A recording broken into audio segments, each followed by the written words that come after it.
je vous propose de vous installer confortablement et de fermer les yeux. Il est probable qu'un instant à l'autre, vos paupières s'agitent un peu, comme si elles étaient les ailes d'un papillon, prêt à s'envoler pour de bon, au pays des merveilles, un peu comme si elles battaient le rythme d'une musique magique.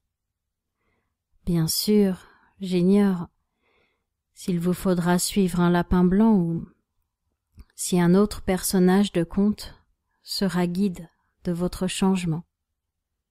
Il peut s'agir d'un animal totem, d'un vieux sage ou d'un être cher. Ce que je sais, c'est que lorsque ce personnage apparaît, il sait par où il faut passer pour retrouver votre unité. Il est comme un guide de haute montagne qui vous amène en toute sécurité là où vous devez aller. Peut-être à la source de votre être ou dans les entrailles d'une terre nourricière qu'on a trop souvent maltraitée. Quand je dis entrailles de la terre, je parle de profondeur, la partie la plus profonde de l'être sensible.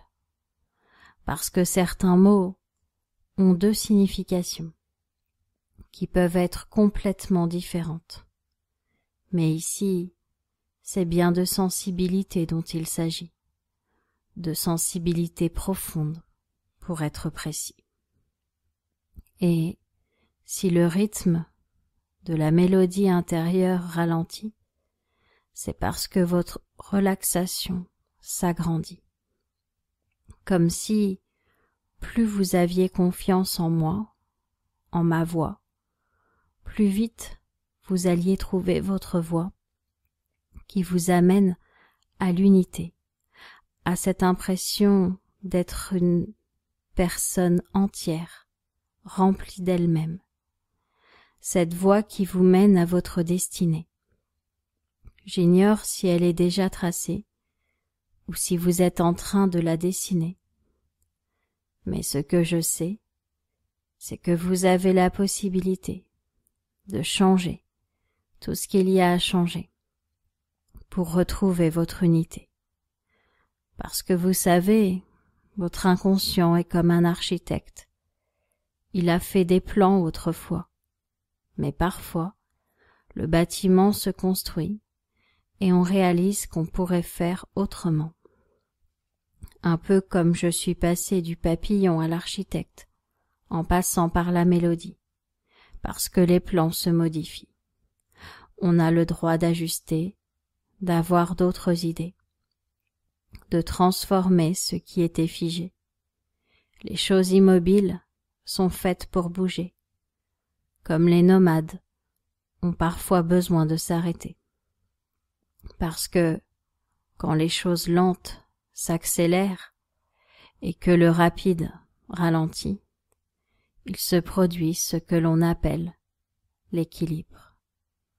Et c'est cela que je vous propose à travers cette séance, de trouver l'équilibre parfait, celui qui permet de se centrer, tout en étant capable d'étendre ses extrémités, comme les branches d'un arbre ou ses racines, pouvoir s'étendre sur des kilomètres grâce à un tronc solide, parce que lorsque le papillon joue la musique de l'architecte, on peut assister aux plus belles ramifications.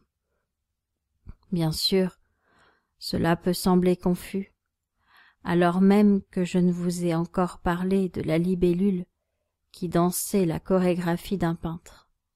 Mais rassurez-vous, les choses qui doivent être comprises le sont toujours à un moment de la séance. Si ce n'est pas immédiatement, cela n'a pas d'importance.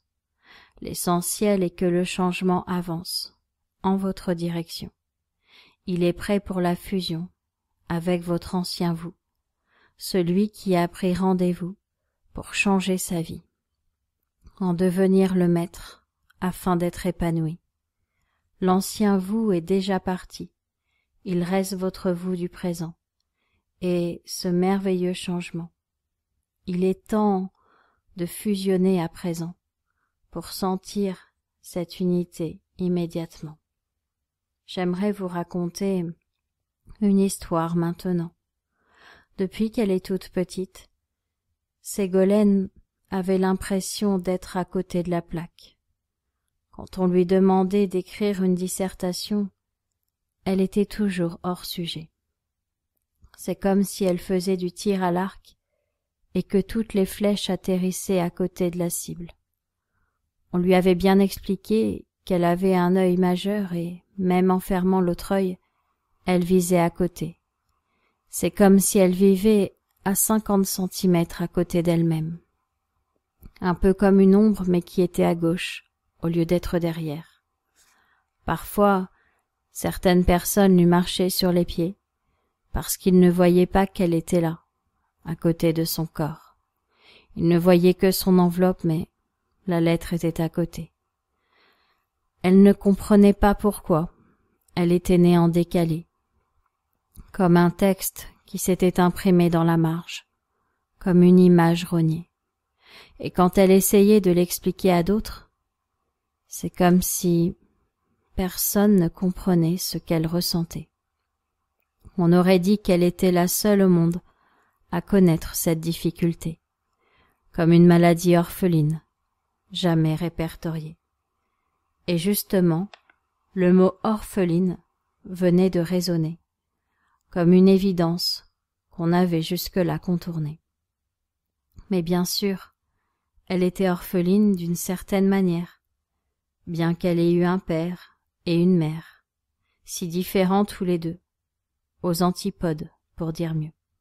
Et c'est comme si elle ne pouvait pas être à la fois la fille de l'un et celle de l'autre, comme si plaire à son père était incompatible avec plaire à sa mère, comme si être aimée de l'un supposait le dégoût de l'autre.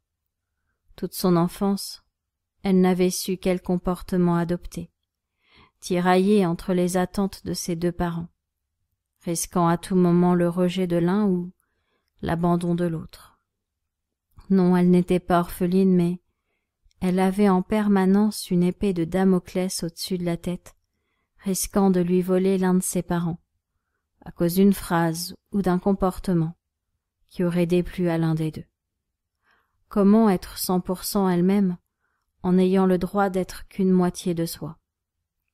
C'est pour cela que lorsqu'elle était avec son père, la moitié d'elle qui ressemblait à sa mère faisait un pas sur le côté gauche pour s'extirper, se protéger, se mettre en retrait. Cela aurait pu durer des années, si le jour de ses 20 ans, toute la famille ne s'était pas retournée.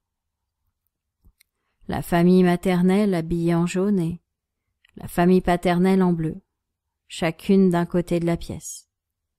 Et quand la musique avait résonné, tout le monde s'était mis à danser et à se mélanger.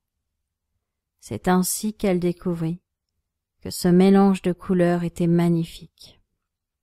Elle put récupérer ces bouts d'elle, qu'ils soient bleus, jaunes ou verts. Ils étaient des parties d'elle. Elle était différente de ses parents et à la fois, elle avait su sublimer leurs qualités. Ce jour-là, elle se donna la permission d'être entièrement elle-même. Et je me disais que le jour était venu pour vous aussi, de vous autoriser, de vous donner la permission d'être 100% vous-même, de sentir cette unité, de sentir que vous êtes complet. Pour cela, vous pourriez imaginer un vase qui s'est brisé en plusieurs morceaux et ramasser chacun de ces morceaux pour les recoller, pour pouvoir être entier. Imaginez comme c'est agréable de récupérer des bouts d'âme, des bouts de soi qui s'étaient éparpillés au fur et à mesure des années. Vous reconstruisez le puzzle en son entier. Imaginez, sentez que vous récupérez ces bouts de vous qui vous appartenaient. Sentez cette unité. D'ici quelques instants, vous allez pouvoir revenir à la réalité quand vous le souhaiterez, au rythme que vous souhaiterez, vous pourrez simplement revenir ici et maintenant et réouvrir les yeux doucement.